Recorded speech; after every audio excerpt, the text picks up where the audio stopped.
eu aprendi qual é o valor de um sonho alcançar. Eu entendi que o caminho pedras terá. Eu vi em campo aberto se erguer construção, e foi com muitas pedras, e foi com muitas mãos. Eu vi o meu limite vir diante de mim. Eu enfrentei batalhas que eu não venci, mas o troféu... Esse boa noite foi muito fraco, hein? Boa noite!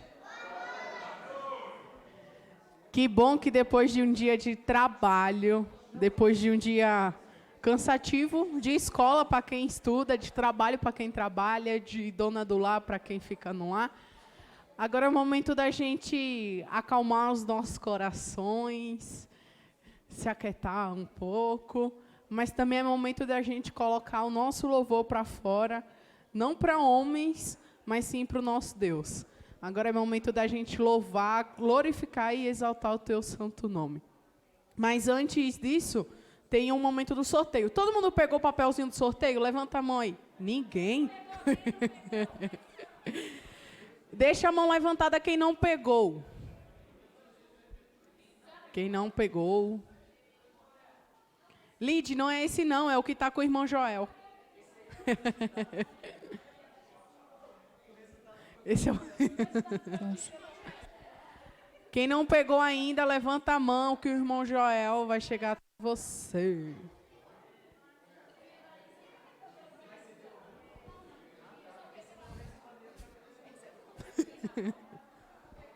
Pronto, pode ir no 3? 1. Não dê pro pai, não. Cadê o negocinho? Não, a Lid vai pegar aí o papelzinho. Ó o 3. 1. Todo mundo com o papel? Agora, o número. 52. Olha, é o meu, eu troquei. É a Lília? Não tem? 52? É o irmão aqui, ó. Muito bom, irmão. O senhor é o sorteado. Aí sim, hein?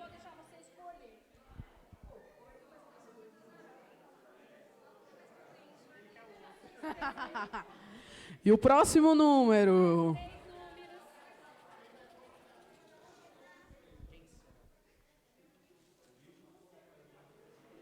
Uma boa ideia.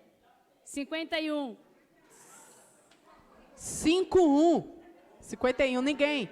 Dole uma, dole duas, dole 3, não tem. Próximo.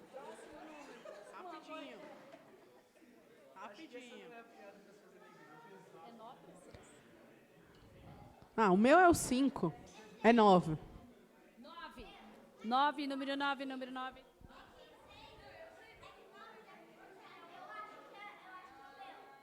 É 9?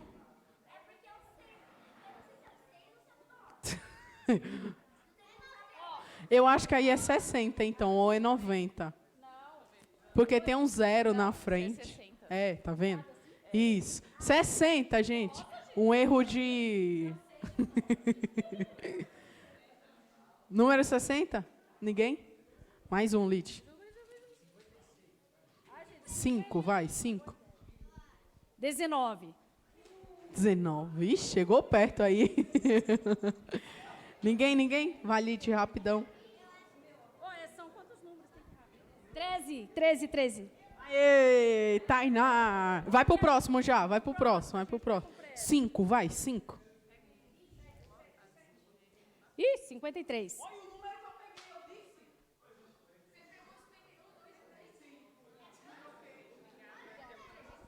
53. Ali, a irmã, pronto. Você que não ganhou, continue vindo a semana inteira que você vai ganhar, sem dúvida.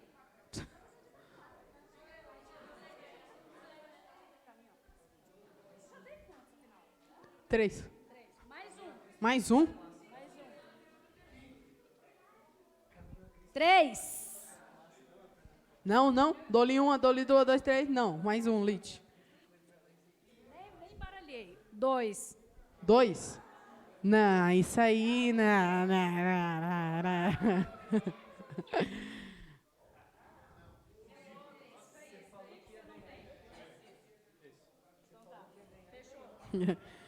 Pronto, irmãos.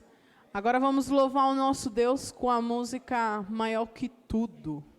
Mas antes de tudo, antes da gente louvar a música Maior que Tudo, feche seus olhos para a gente orar ao nosso Deus e assim começarmos com louvor.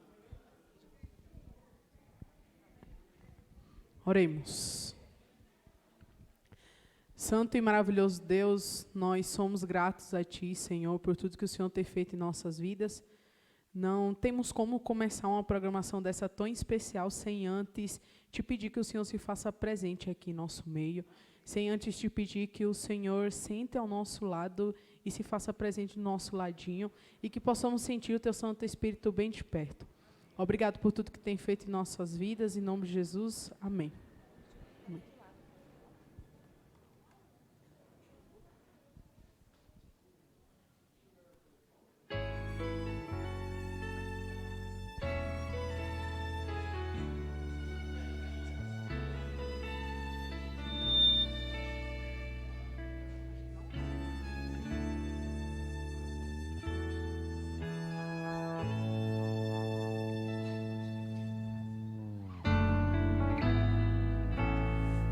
Que forças, maior que reis, que a natureza e tudo que Ele fez, maior que coisas que o homem inventar.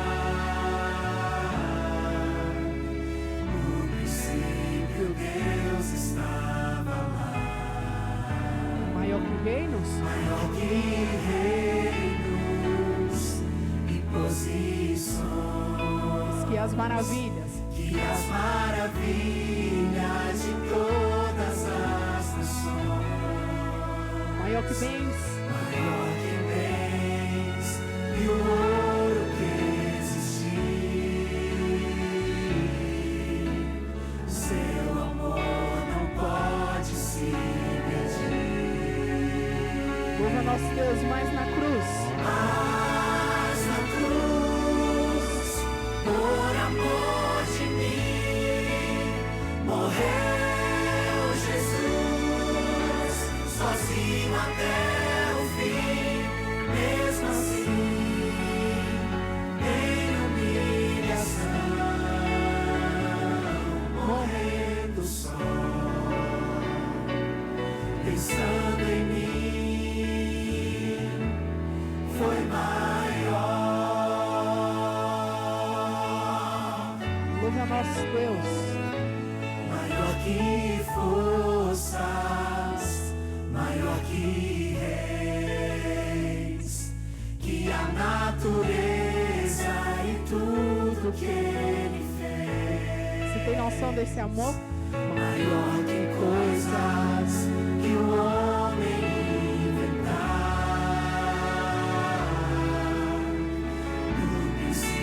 Deus estava lá. Maior que reinos. Maior que Posições. e posições.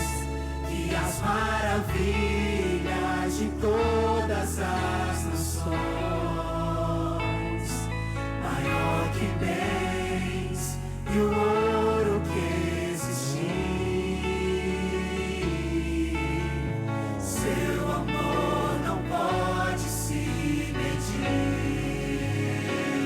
Mas na cruz. Mas na cruz, por amor de mim, morreu Jesus, sozinho até o fim.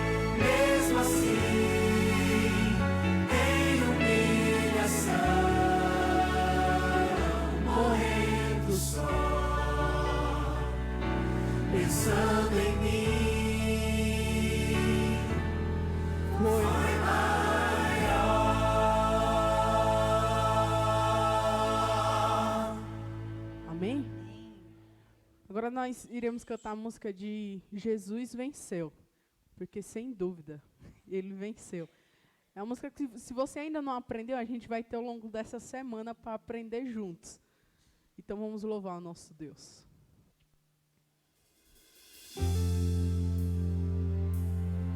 Vamos colocar em pé?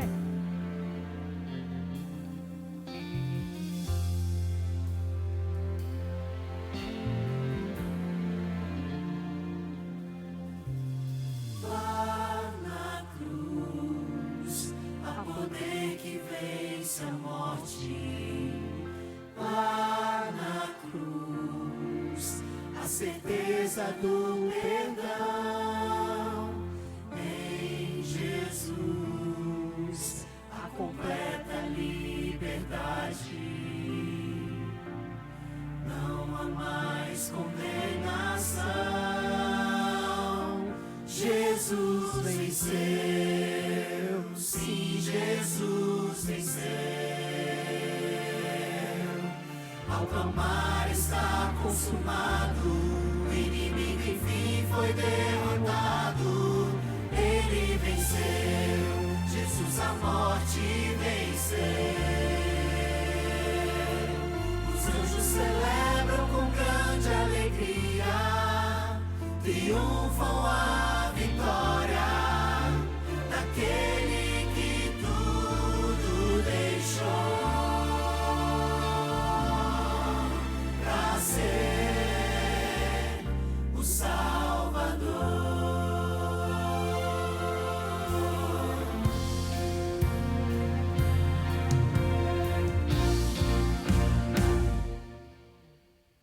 Não mais dor, não mais destruição, só a paz que nos traz a salvação. Esse amor tão sublime sem igual nos dá vitória final. Jesus venceu, sim, Jesus venceu.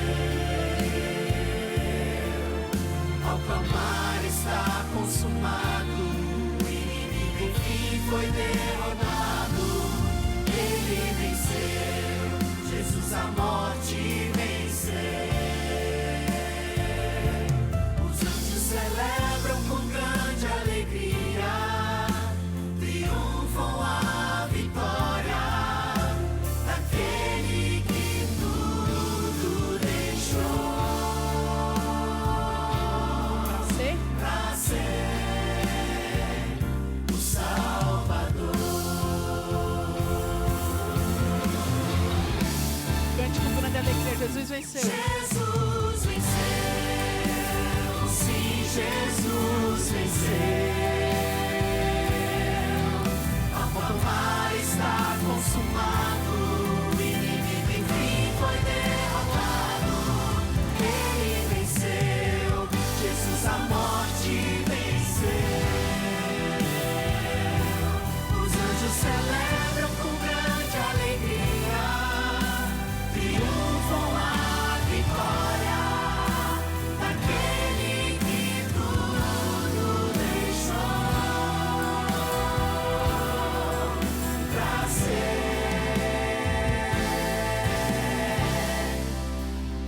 o Salvador.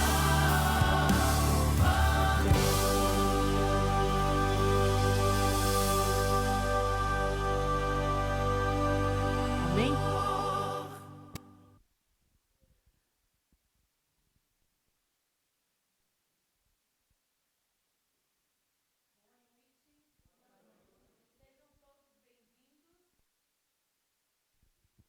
Agora sim.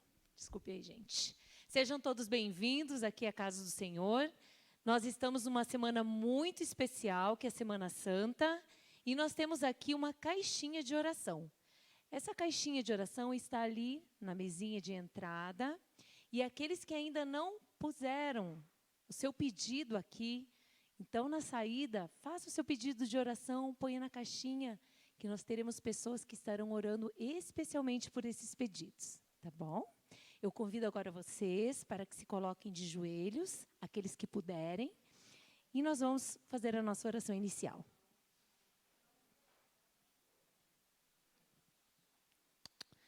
Oremos. Querido e amado Pai, que habita nas alturas dos céus e neste momento aqui conosco, nós te agradecemos, Senhor, porque essa semana é uma semana muito especial. Neste momento, porque nós vamos aprender um pouco mais de Ti. Mas ela é especial porque ela nos relembra os passos de Jesus até a cruz do Calvário, onde venceu a morte e nos deu a esperança da vida eterna em Cristo Jesus. Obrigada ao Pai, porque Teu Santo Espírito se faz presente neste lugar. Nós queremos pedir por todos os pedidos de oração que foram feitos aqui, que estão depositados nessa caixinha, e também aqueles que estão guardados no nosso coração. De acordo com a Tua vontade, Pai querido, que sejam todos realizados ou dirigidos para a nossa salvação. Pai de amor, neste momento, eu também quero te pedir por uma coisa muito especial, para que nós todos aqui tenhamos saúde física, mental e espiritual. Nós carecemos disso, Senhor, nestes últimos dias. Então, nos derrame essa bênção. E agora também quero te pedir uma unção ao nosso querido pastor Antônio, para que ele fale inspirado por Ti, e para que a palavra desta noite cale fundo aos nossos corações e venha preencher, Senhor, aquele vazio que porventura ainda exista aqui no nosso peito. Deus de amor, abençoe a vida de cada irmão que veio aqui nesta noite, que eles sintam a Tua presença no ladinho deles e que eles saiam daqui transformados por este amor maravilhoso de Jesus. É o que eu te peço e agradeço, em nome dele, amém.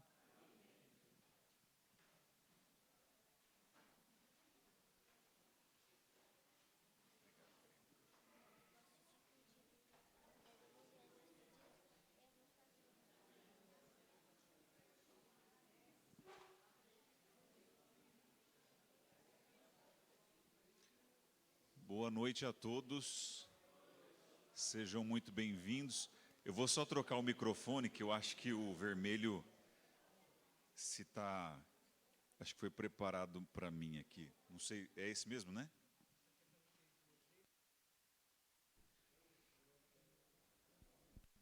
Vocês estão bem? Felizes? É.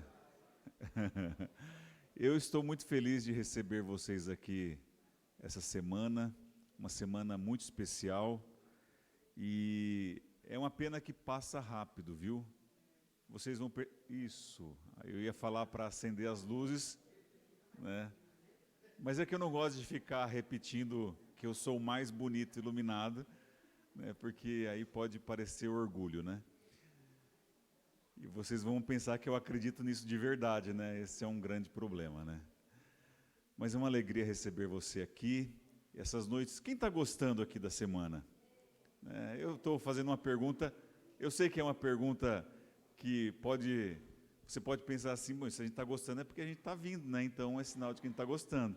Mas é bom a gente reforçar o que é bom, porque, num geral, na vida, a gente reforça o que é ruim, né?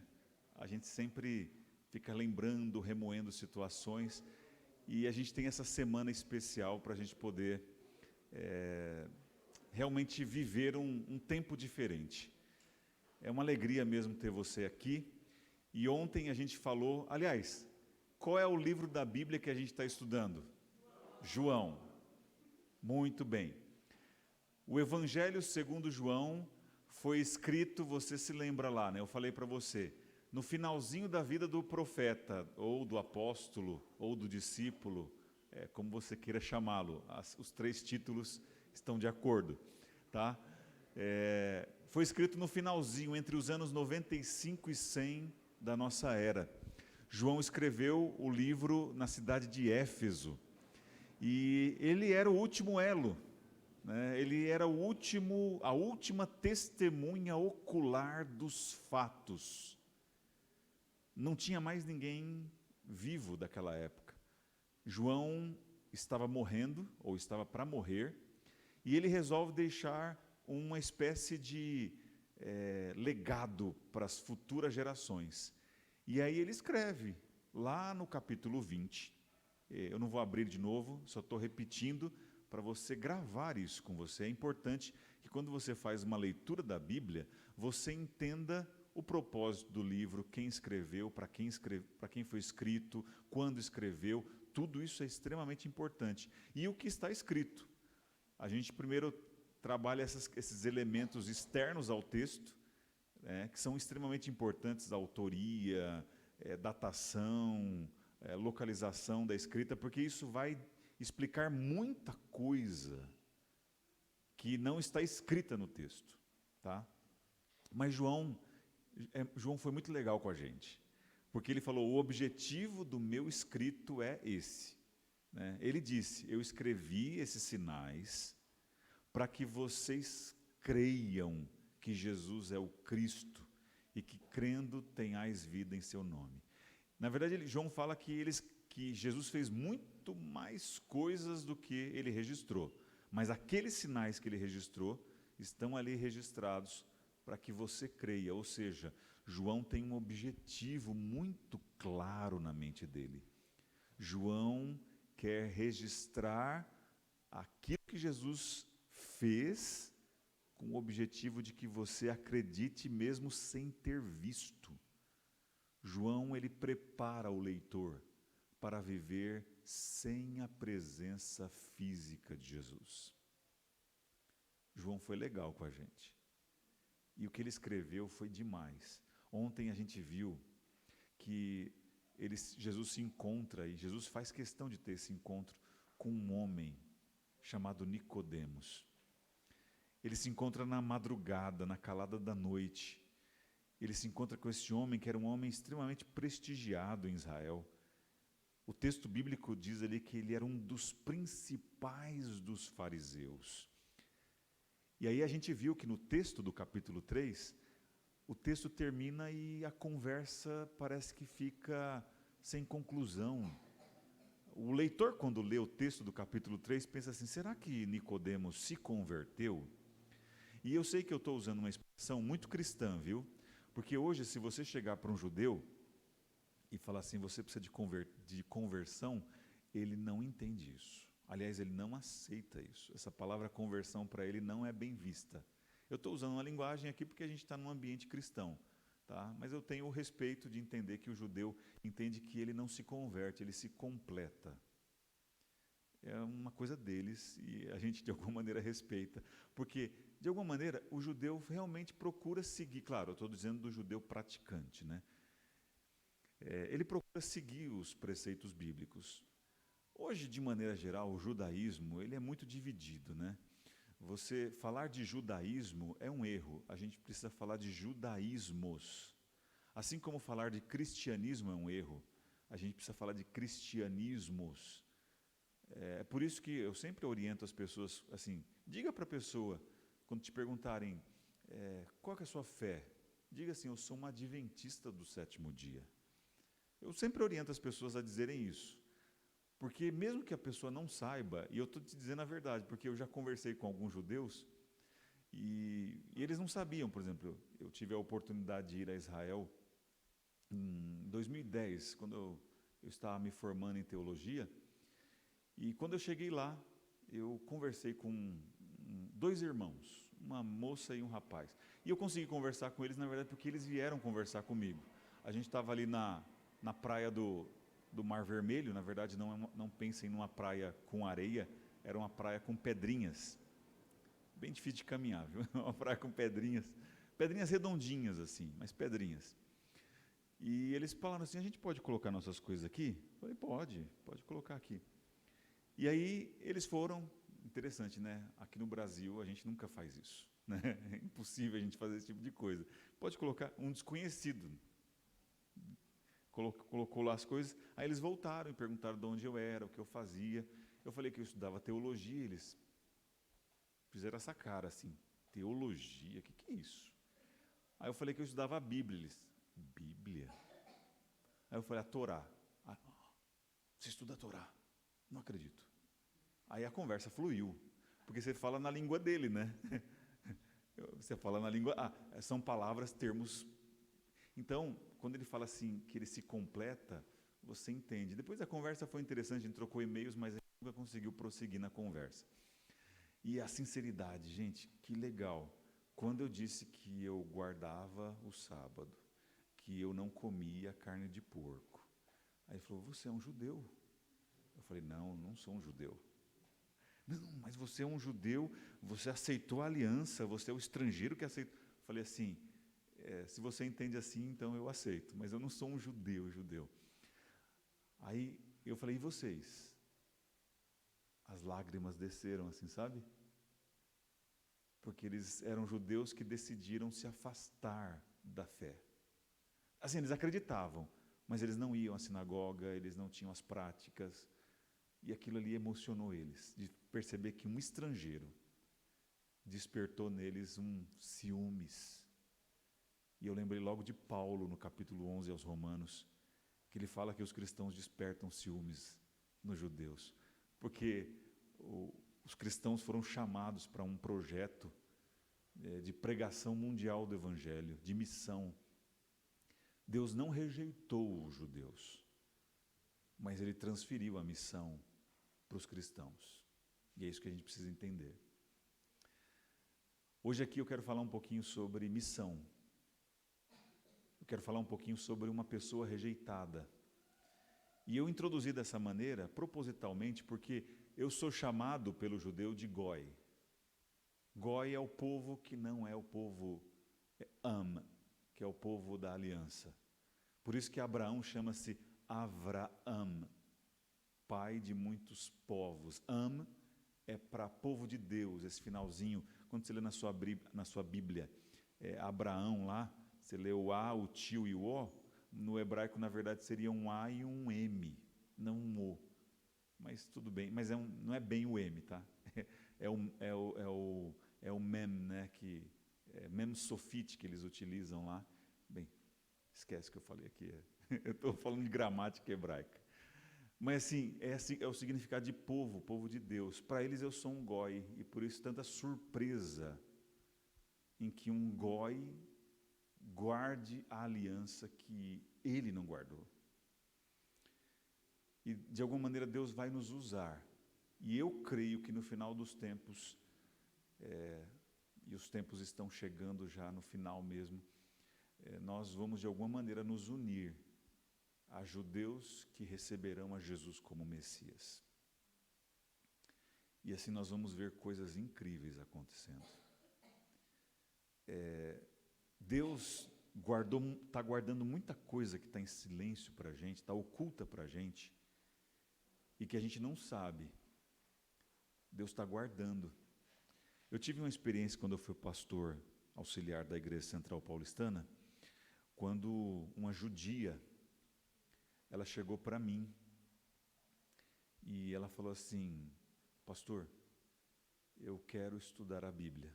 Ela chegou assim, eu quero estudar. Eu falei assim, tá bom, como é que é seu nome? Eu não vou citar o nome dela aqui, tá? Está gravando.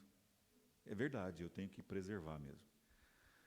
Ela falou o nome dela, eu disse para ela assim, olha, vai ser um prazer estudar com você, você tem alguma fé? Aí ela falou assim, eu estou afastada da comunidade, mas eu sou de pai e mãe judeus. Eu falei, por que você se afastou da comunidade judaica?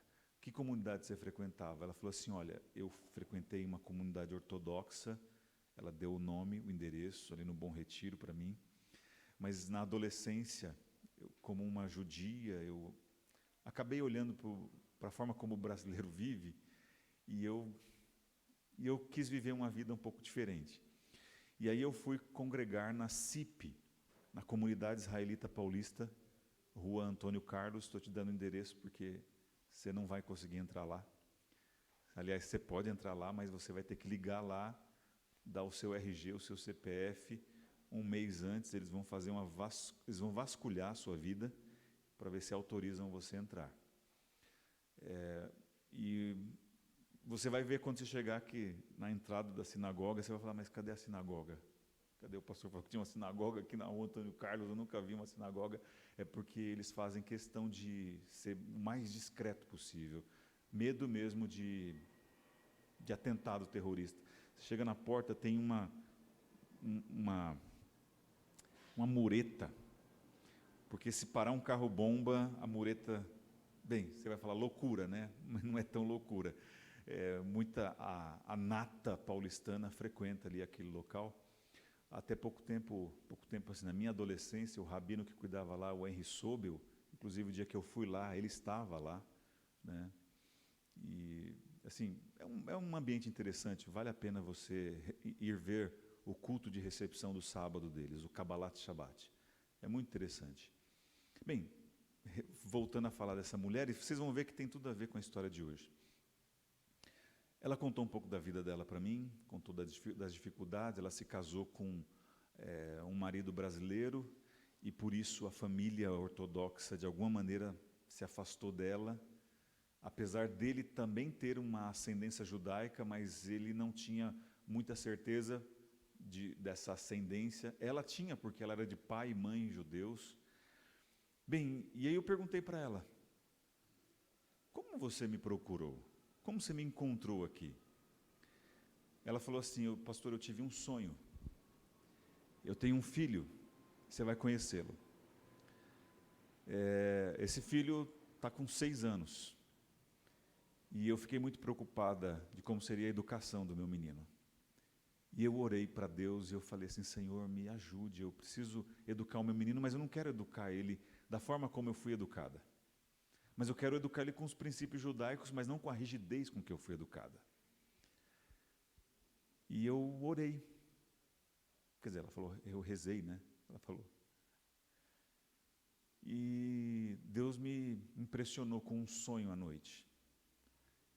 Deus disse, um anjo chegou para mim e falou assim, matricule o seu filho na escola cristã da Rua Taguá. E ela falou, eu não sabia onde era essa rua, eu fui procurar essa rua. E eu encontrei a escola adventista. E quando eu entrei para fazer a matrícula do meu filho, a primeira coisa que eu perguntei, eu quero falar com o diretor da escola. O diretor, eu não lembro quem era na época, acho que era o professor Heber Ceribelli. E ela chegou e falou assim, professor, uma única pergunta antes de matricular o meu filho. A escola adventista é da Igreja Adventista do Sétimo Dia? Ele falou, pertence. Tem um CNPJ diferente, as entradas financeiras não são as mesmas entradas da igreja é à parte, escola funciona com matrículas e mensalidades. Ah, ok. Não, mas não era nem isso que eu ia perguntar. Os adventistas guardam o sábado, não guardam? Sim. A escola também guarda o sábado? Sim. A gente é adventista, inclusive eu. Falei, tá bom, pode matricular o meu filho. E aí matriculou o filho dela e ela me procurou. Falou, quero estudar a Bíblia. E nós começamos a estudar a Bíblia. E um dia eu termino a história. Vem amanhã. Foi abrupto, né? Foi cruel aqui, não foi? Vem amanhã que eu concluo essa história. Como ela termina? Como termina essa história?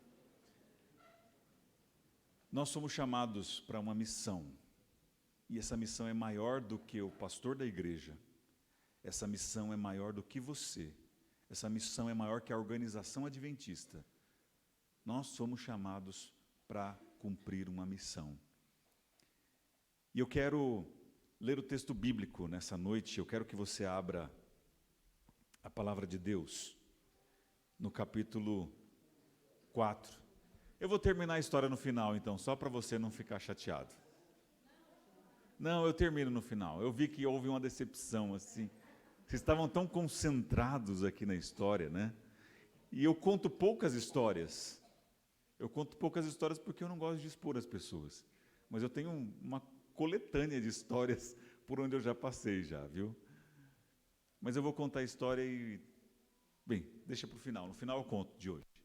Então não vou falar amanhã não, eu conto hoje. Capítulo 4, a partir do versículo 3. Quem achou, diga achei. Quem não achou, diga não achei. Então, o capítulo 4 está depois do capítulo 3. João, capítulo 4, versículo 3.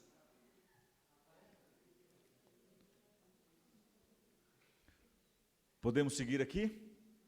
Posso ler? Sua Bíblia está aberta?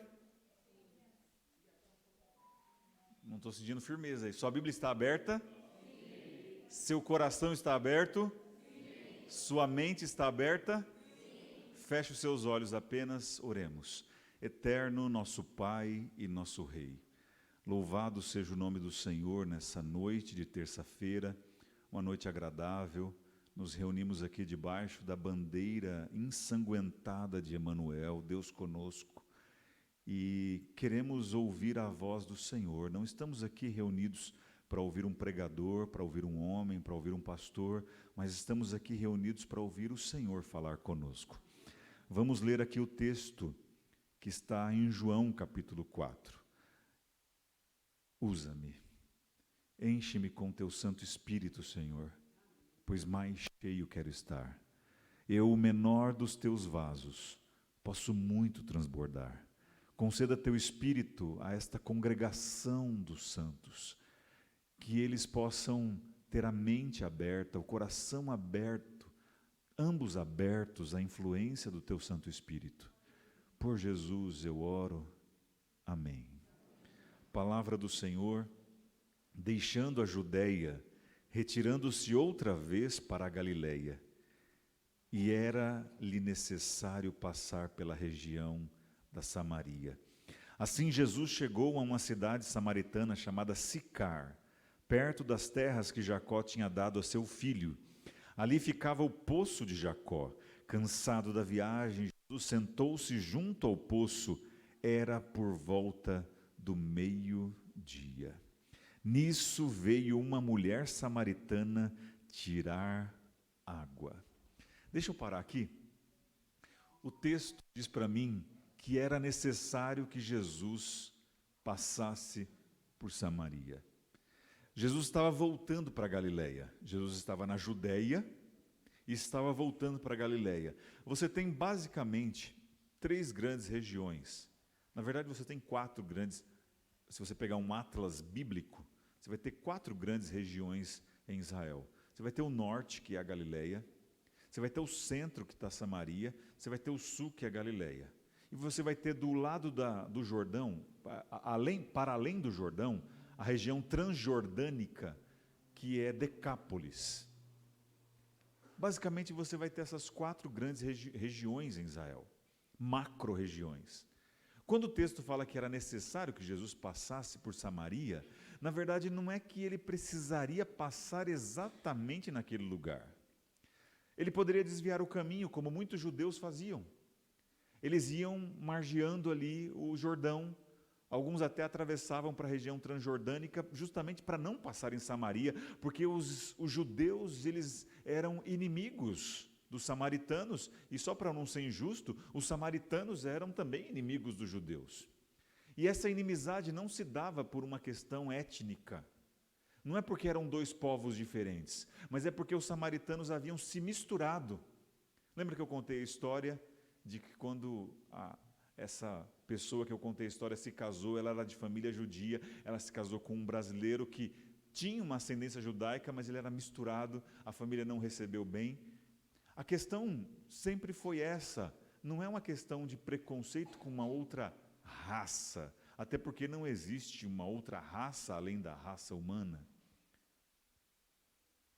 Mas se você quiser falar de etnia, não é porque é uma outra etnia, não, é porque é um outro culto. A questão do judeu sempre foi teológica.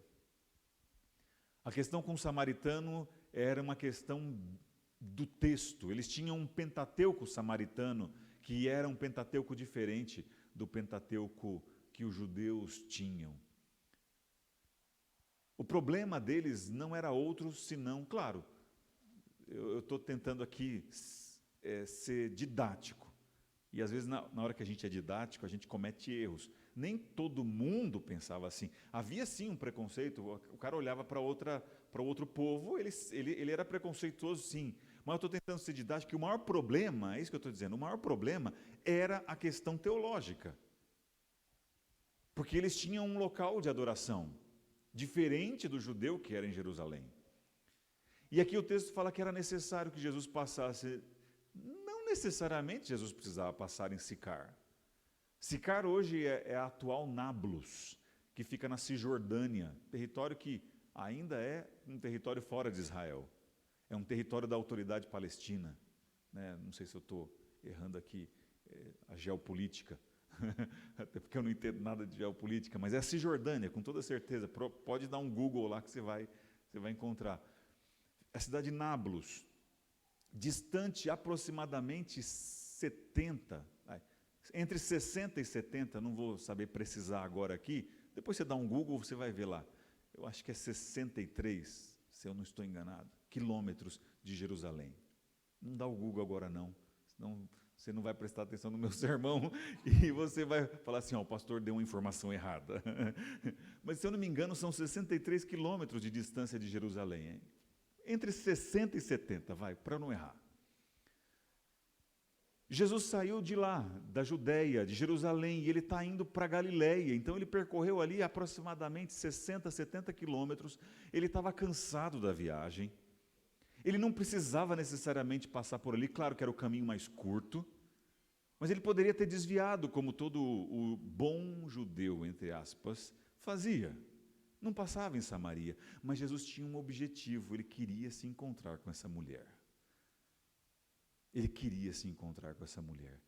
Ele chega ao meio-dia ali, o texto fala no verso 6, ali ficava o poço de Jacó.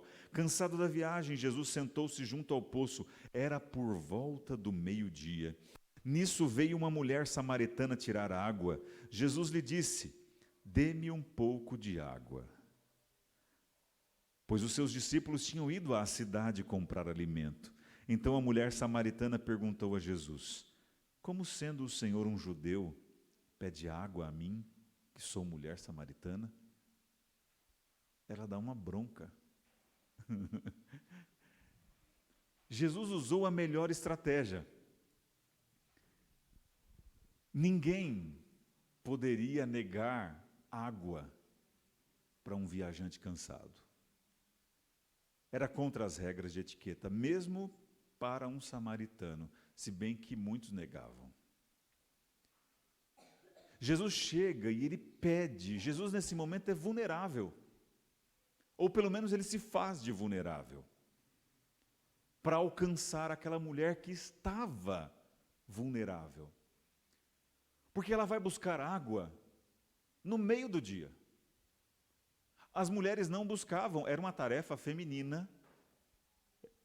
Eu não estou fazendo juízo de valor, se é machismo, se não é. Eu acho que a gente comete muitos erros anacrônicos. Erros anacrônicos são erros fora do tempo. A gente pega uma coisa que acontece hoje e a gente transporta artificialmente para o passado, ou vice-versa. A gente pega o do passado e transporta artificialmente para cá, e a gente gosta de classificar. A gente fala, sociedade machista. Eu acho que a gente tem que repensar algumas coisas, sabe? A sociedade era patriarcal, isso é verdade. Ser machista já é outra coisa. As mulheres tinham essa tarefa de buscar água. Aquela mulher foi buscar água quando nenhuma outra mulher buscava água. Jesus foi ali exatamente naquele momento encontrar aquela mulher. E quando ele encontra aquela mulher que era vulnerável, que talvez não era quista, aliás, ninguém queria mesmo andar com aquela mulher. Um marido certamente orientaria a sua mulher, não ande com a fulana, porque ela já teve vários casamentos, e na verdade nenhum dos maridos que ela teve foi de fato marido dela. E o que ela tem também não é. Não ande com essa mulher, senão você vai ficar mal falada. E aquela mulher realmente não era benquista, era uma persona não grata entre as outras mulheres. E ela vai ao meio-dia buscar a água. E Jesus ali, ele se faz de vulnerável mesmo. Claro, ele poderia tirar a água do poço? Claro que poderia. Mas ele não faz isso. Ele pede, dá-me um pouco de água. E ela fala assim, como sendo você um judeu, pede a mim que sou uma mulher samaritana para te dar água. E o curioso, olha só, o capítulo 4 está depois de qual capítulo? Depois do 3, muito bem, vocês já aprenderam comigo, eu sou bem objetivo, está depois do 3, presta atenção como é que é o 3, eu falei ontem, o capítulo 3 você tem um encontro também, assim como no 4 você tem um encontro, só que aqui no 3 você tem um encontro de Jesus com um homem, no capítulo 4 você tem um encontro de Jesus com uma mulher. No capítulo 3 você tem um encontro de um homem chamado Nicodemos, que é o principal, ou um dos principais fariseus. No capítulo 4 você tem um encontro de uma mulher, que é a escória da sociedade. Você tem um cara apreciado, respeitado, e você tem uma mulher rejeitada, marginalizada socialmente. Os capítulos estão se contrastando.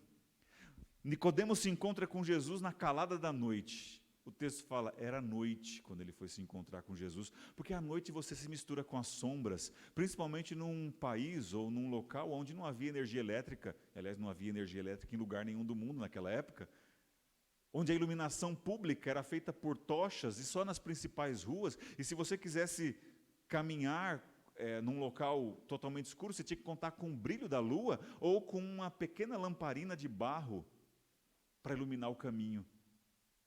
Nicodemos vai buscar Jesus quando ninguém pode vê-lo perfeitamente, quando ele se mistura no meio das sombras. Jesus se encontra com essa mulher quando o sol está a pino. Era meio-dia, o momento mais quente do dia, mais iluminado do dia. As coisas estão se contrastando aqui. Nicodemos chega para Jesus e fala assim, Rabi, vejo que és mestre em Israel, porque se você não fizesse os sinais que tu fazes, não poderia ter vindo da parte de Deus. Nicodemos exalta Jesus e coloca ele, chama ele de Rav, né? Um cara elevado, exaltado, grande. Essa mulher chega para Jesus e fala assim, como você sendo um judeu fala comigo que sou uma mulher? Eu acho que se Jesus fosse dar ouvidos à opinião pública, Jesus ia ficar com problemas psicológicos, né? Porque no momento ele é bem tratado, né? No momento ele é até bajulado, no outro momento ele é totalmente desprezado. A mulher chega para ele e fala assim, como você sendo um judeu, fala comigo que sou uma mulher samaritana. A mulher chega realmente colocando Jesus no nível, assim, mais baixo mesmo. Ela está desprezando ele, falou assim, você é judeu, você não pode falar comigo. Porque eu sou mulher e eu sou samaritana. E a gente não se conversa, lembra da regra? Regra de etiqueta básica aqui, homem não conversa com mulher em público. Segundo, samaritano não conversa com judeu, então, por que você está falando comigo? A mulher despreza. Ela não faz conta de quem é, com quem ela está falando. E aí Jesus fala mesmo. O texto fala no seguinte, ela disse, porque os judeus não se dão com os samaritanos. E o verso 10, Jesus respondeu, se você conhecesse o dom de Deus, e quem é que está pedindo água para beber, você pediria, e ele lhe daria água viva. Jesus está dizendo para ela assim, Jesus não está dando carteirada, viu? Jesus não é disso.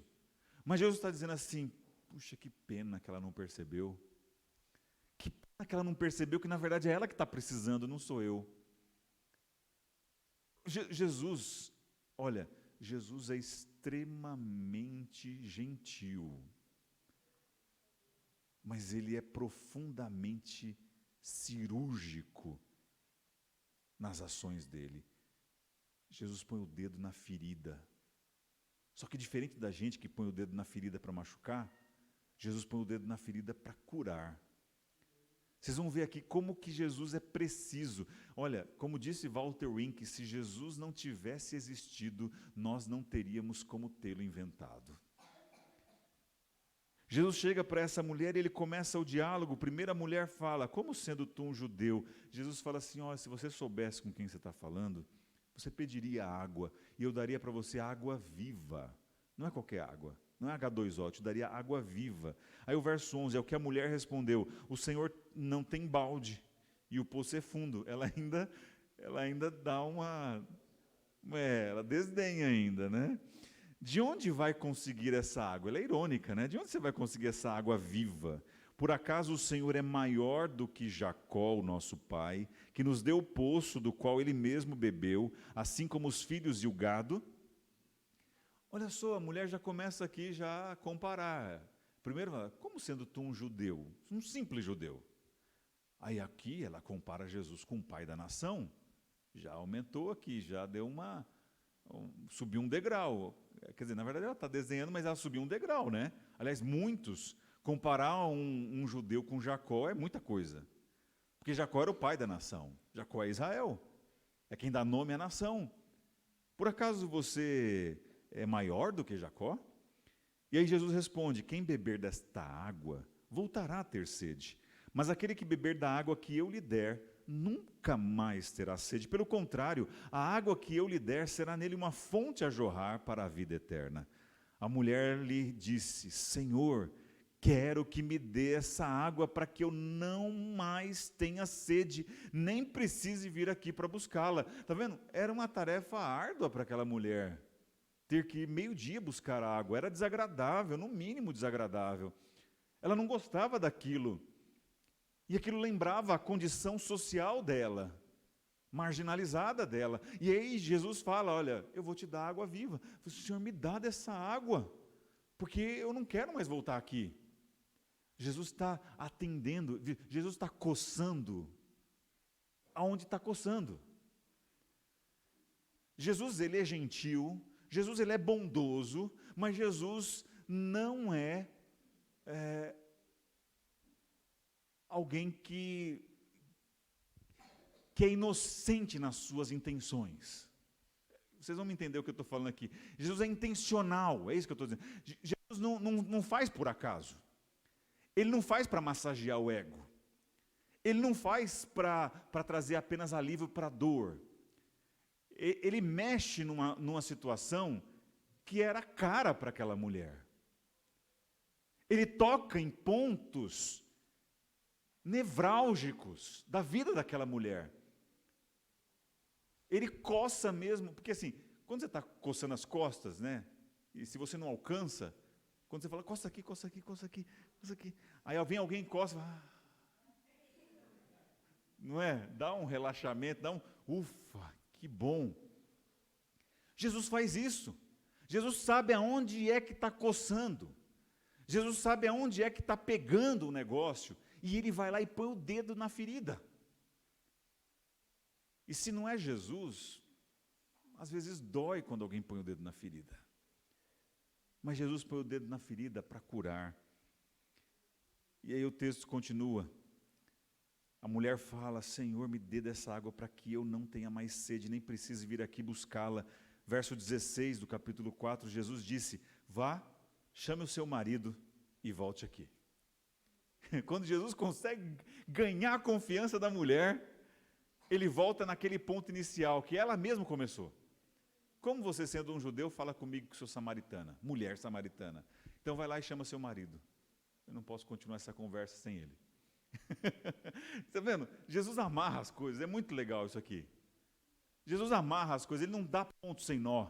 Ele pega um negócio lá do começo da conversa, ele fala, vai lá, chama seu marido, que você é mulher samaritana mesmo, e eu preciso conversar com seu marido, fazer essa negociação com ele. Chama ele lá. Mas Jesus sabia o que ele estava fazendo. Jesus é preciso. Ele sabe que ele não pode dar uma aspirina para curar alguém que está com câncer.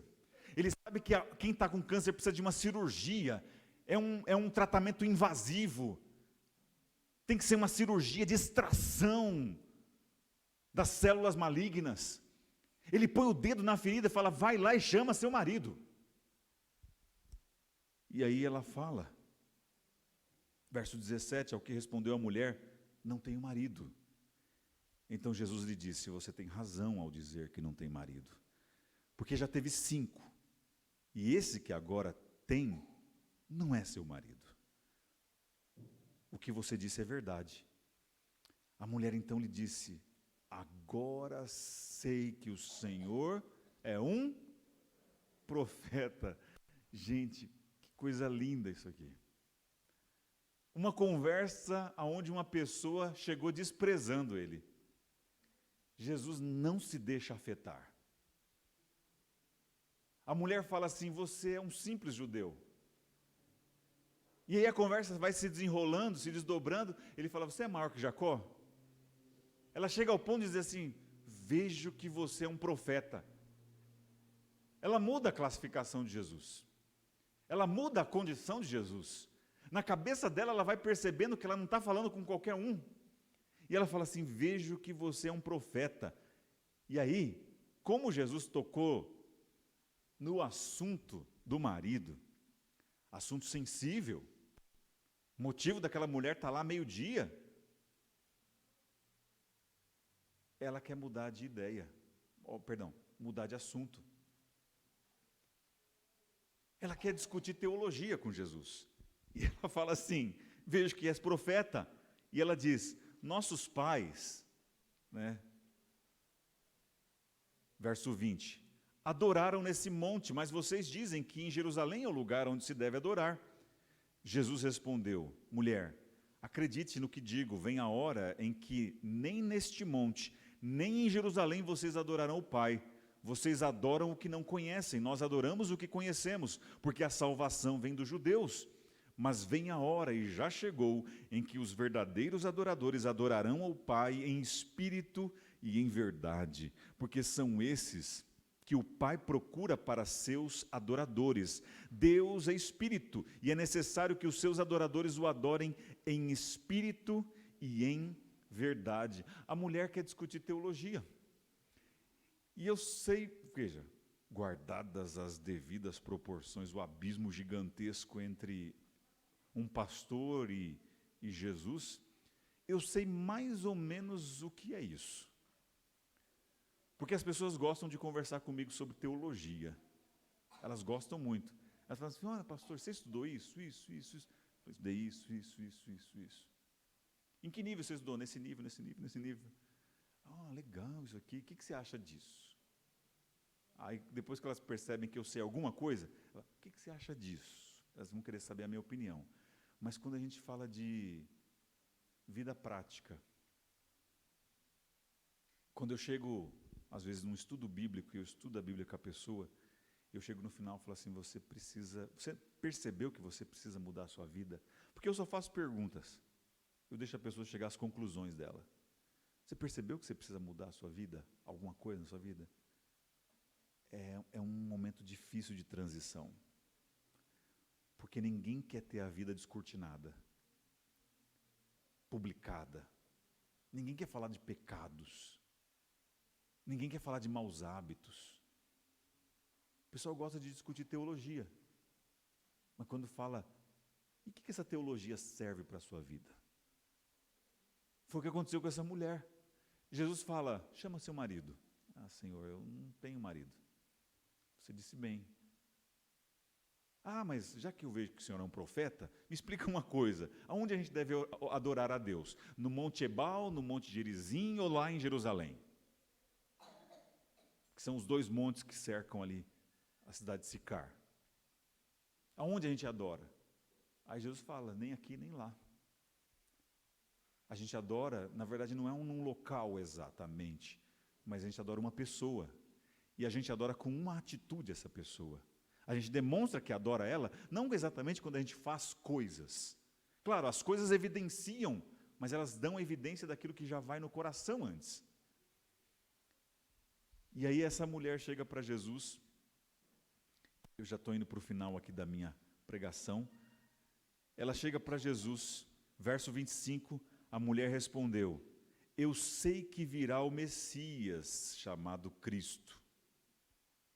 Quando ele vier, nos anunciará todas as coisas. Então Jesus disse, e aqui, irmãos, amigos, eu acho que foi o momento em que Jesus mais abertamente falou para alguém quem ele era. Jesus não teve ambiente para falar exatamente quem ele era com Nicodemos. Claro, ele chegou no final e falou assim, olha, quando eu for levantado, atrairei todos a mim. Mas aqui para essa mulher ele fala que ele é o Messias. O texto fala, eu sou o Messias, eu que estou falando com você. Ele claramente falou para ela quem ele era. Ele revelou a identidade, ele mostrou o crachá dele.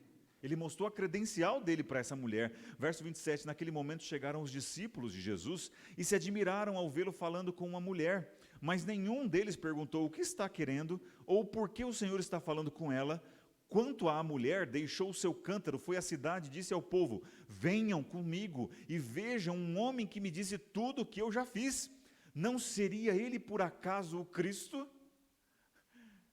Irmãos, olha como é que esse encontro termina. Esse encontro termina com a mulher largando o que era de mais precioso, aquilo que ela foi buscar, aquilo que era mais caro para ela, que custava mais para ela. Ela deixou o cântaro de lado, talvez com a água que ela já tinha pegado para Jesus, ou talvez ela tinha até esquecido de entregar a água para ele, não sei o que aconteceu ali, mas ela deixa o cântaro ali do lado e ela sai. E aquela conversa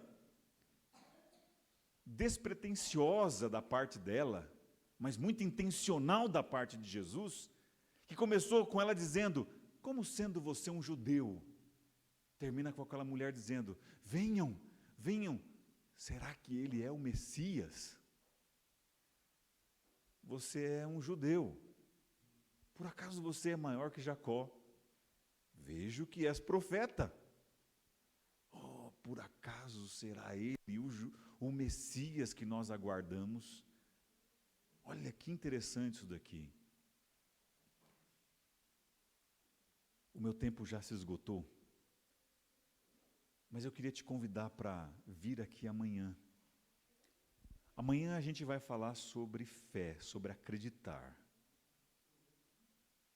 E a pergunta que eu quero fazer para você é, você precisa ver para poder acreditar, ver para crer, ou você consegue crer só para depois, só então depois ver? Vem aqui amanhã.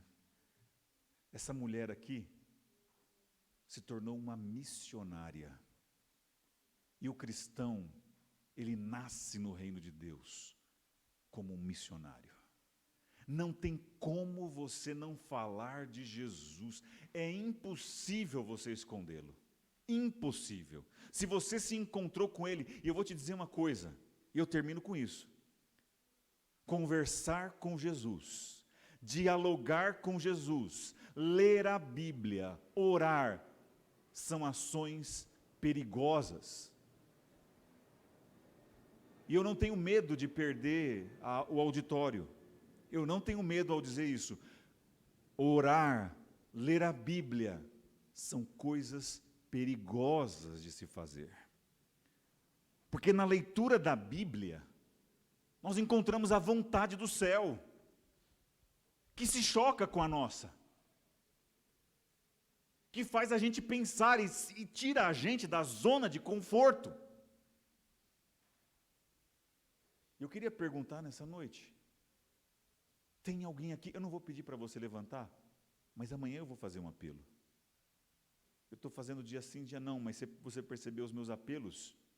Sábado eu fiz um apelo, domingo eu não fiz, mas eu fiz um apelo silencioso, talvez você não percebeu, um apelo que você não se manifestou, mas você ficou pensando. Ontem eu fiz um apelo que eu pedi para você se levantar, hoje eu vou fazer um apelo para você pensar. Você está disposto a mudar os seus paradigmas, os seus padrões mentais? Você está disposto mesmo a fazer isso? Porque quando você está vindo aqui, você vai se submeter a isso. Eu não vou fazer lavagem cerebral em você, porque, primeiro, que eu nem sei. Segundo, que eu vou te dizer a verdade, eu estou te mostrando as letras miúdas do contrato. Se você continuar lendo esse livro é perigoso. porque ele muda vidas. Esse livro é perigoso porque ele transforma você, ele vai mexer com você. Eu não vou dizer, mas uma pessoa me procurou e falou assim: pastor, eu não respondi o seu apelo, mas o que você falou mexeu comigo e me fez tomar uma decisão. Sabe por que eu estou falando isso? Porque aqui não tem enganação. Você pode perceber, eu nem faço você chorar. Não porque eu queira. Eu não tenho a intenção. No meu sermão não está escrito, no sermão, chorar aqui, né? Vou fazer agora o pessoal chorar. Não tem isso. Mas de alguma maneira eu estou te mostrando de maneira racional. E se você está vendo coerência nisso daqui, é porque tem coerência mesmo. Não é por acaso que essa história está aqui. Essa história tem muito a ver com a gente. Tem muito a ver com a gente. E se você se sente desprezado, com a vida em frangalhos, essa história é para você. Essa história não é para você que está no auge da sua vida, cheio de orgulho próprio, porque você está estudando, você está fazendo uma graduação, porque você está lendo livros, porque você está criticando pessoas, inclusive talvez criticando o meu sermão. O pastor falou aquilo ali, mas eu não concordo muito com ele. Você é livre para discordar de mim. Você é livre. E eu não estou preocupado com a minha reputação. Eu estou preocupado simplesmente que você tenha um encontro com Jesus nessa semana. Pensa bem. Pensa bem se você quer vir aqui amanhã. Eu já estou anunciando mesmo. Porque você poderia ter faltado todas as outras noites. Todos os outros dias dessa semana. Mas amanhã vai ser um ponto da virada para você. Fica tranquilo, eu não vou te batizar aqui amanhã não. Mas amanhã vai ser o ponto da virada para você. Vai dividir os meninos dos homens aqui amanhã. O modo de dizer, né? Vai separar os meninos dos homens. E a gente vai saber quem vai seguir na semana. Fiquem tranquilos, eu vou ser muito gentil e bondoso. Mas eu vou mostrar para você. E eu vou tentar mostrar para você o quanto a gente precisa acreditar, mesmo que a gente não veja. É para isso que o Evangelho de João foi escrito, para que você seja preparado para viver sem a presença física de Jesus, mas que você creia e um dia você possa vê-lo. Deus abençoe. Eu quero cantar o hino final com você. Nós vamos cantar a música final ao som dessa bela música que nós vamos cantar. Eu queria que você se levantasse e cantasse a plenos pulmões.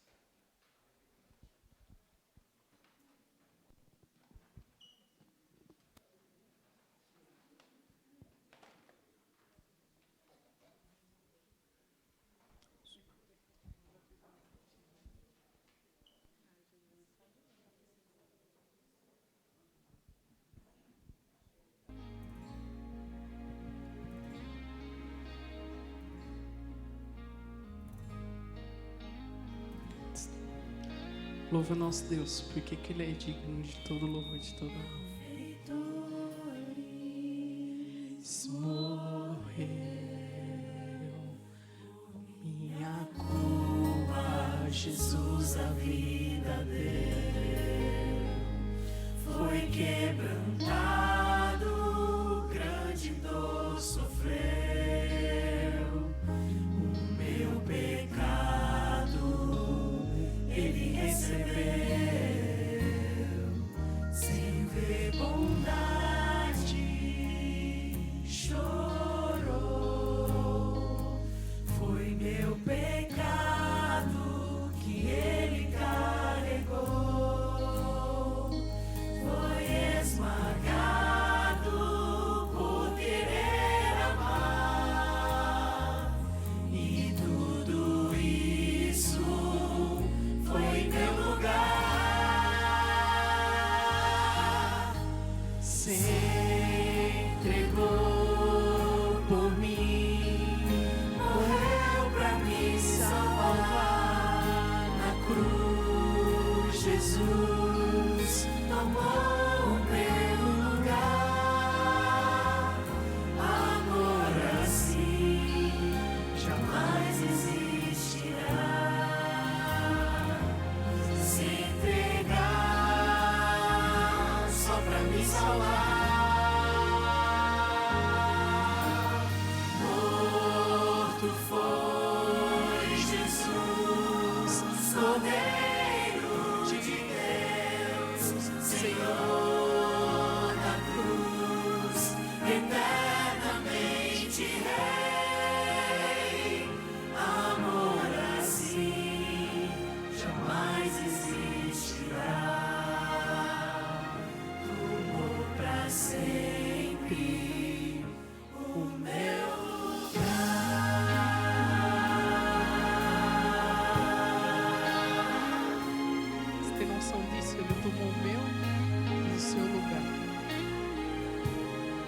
de dor sofreu,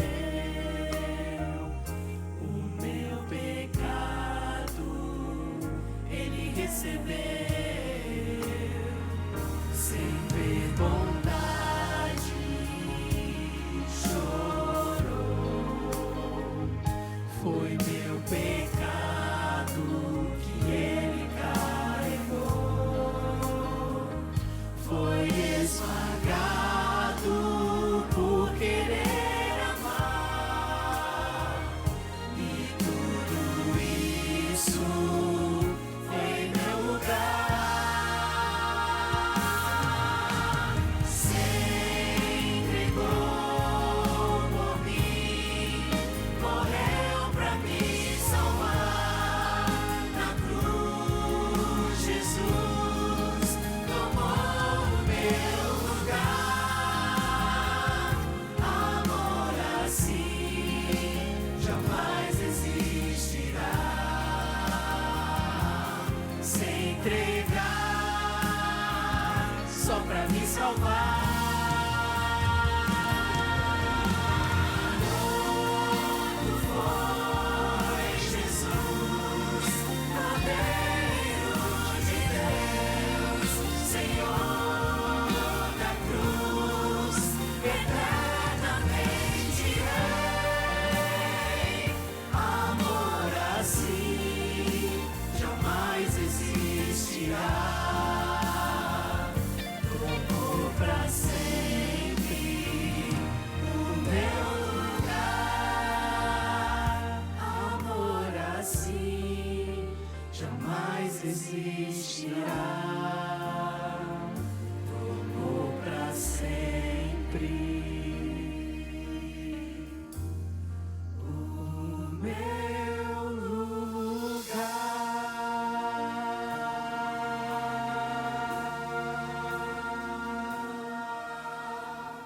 Amém?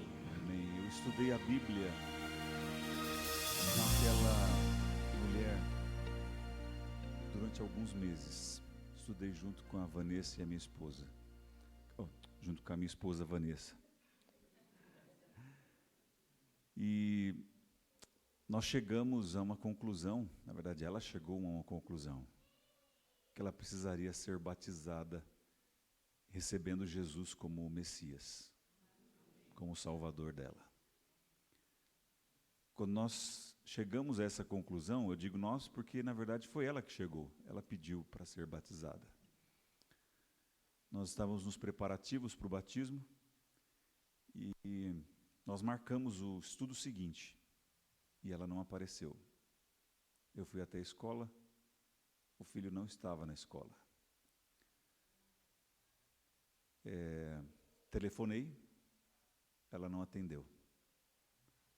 Fui até a casa, cheguei lá, não tinha mais nada na casa. Os móveis não estavam mais. O proprietário disse para mim assim, ó, eles se mudaram. E eu nunca mais vi aquela mulher. Nunca mais. O que aconteceu? Eu não sei. Poderia especular várias coisas aqui, e você também na sua cabeça, certamente passou muitas coisas pela sua cabeça. Eu não sei o que aconteceu, até hoje. Mas eu ouvi dos lábios dela, uma judia, dizendo, eu recebo Jesus Cristo como o Messias, o Filho de Deus, o meu Salvador. Jesus, ele tira a gente da zona de conforto. Às vezes não, sempre. A nossa vida não vai continuar a mesma. E eu fiquei muito preocupado, porque eu mudei a vida daquela mulher radicalmente, eu mudei literalmente ela de casa. Sem eu mexer um dedo, não levantei um móvel da casa dela. Mas alguma coisa aconteceu ali. O marido vinha pressionando há algum tempo. Tomara que ela esteja bem. Tomara que o menino esteja bem. Eu creio nisso, mas eu até hoje fico me perguntando onde ela está. E gostaria de ter um contato, sabe? E você, o que vai fazer com o Jesus chamado Cristo? O que você vai fazer com ele? O que você vai fazer com todas as informações que você recebeu aqui? Você não pode ignorar isso. Você pode refutar tudo que eu falei, mas ignorar nunca. Eu descobri cedo na minha vida como pastor que a verdadeira função do pregador é confortar os perturbados e perturbar os confortados.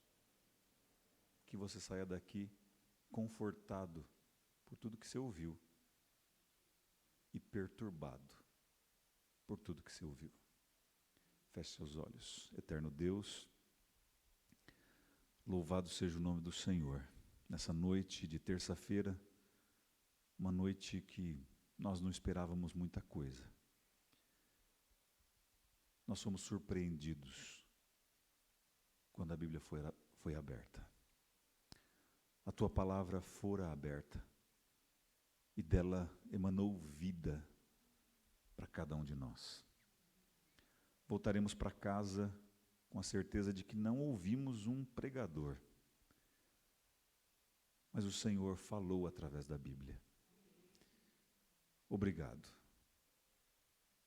Que a tua bênção, tua graça e tua misericórdia sejam derramadas sobre cada um. E traga-nos aqui amanhã. Por Jesus eu oro. Amém. Graça e paz a todos. Temos um chazinho ali no fundo. Deus te abençoe. Nós queremos agradecer.